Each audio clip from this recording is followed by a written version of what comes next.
Welcome to today's edition of the Rush 24/7 podcast. No. I don't think of it as courage.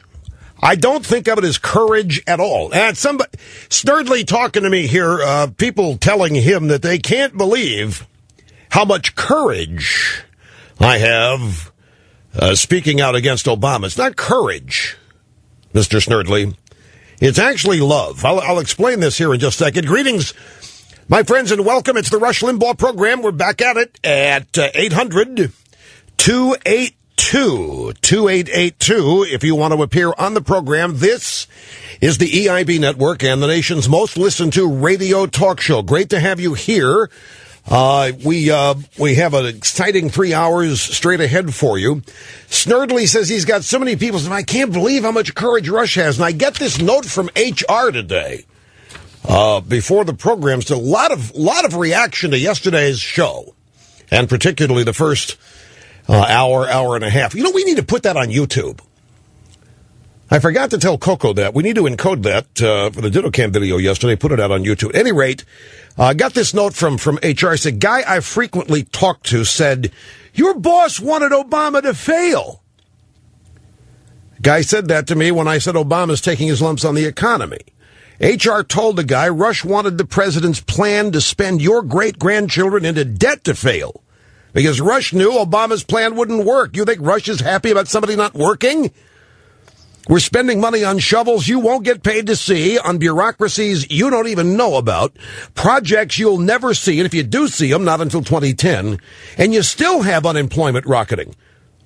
How about giving the American people their money back so they can pay their mortgage, buy products from companies that employ you and your neighbor, hold on to jobs, create tax revenue for the blessed government you hold so dear?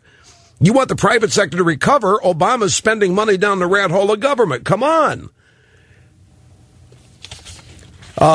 By the way, ladies and gentlemen, at rushlimbaugh.com, I didn't know that my acceptance speech receiving the Freedom of Speech Award at Talkers Magazine Saturday was being videotaped. But Newsmax was there. Chris Ruddy and the boys were there, and they videotaped it. And we have linked to it now at rushlimbaugh.com. And it's only 10 minutes. I got a note from my brother. How in hell you managed to keep your remarks to 10 minutes? That's brevity is the soul of wit.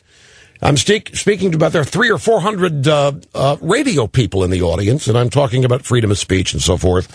And it's just 10 minutes. You can link to it whenever you have time. But this business of courage, and it was the linking of that video that reminded me of this.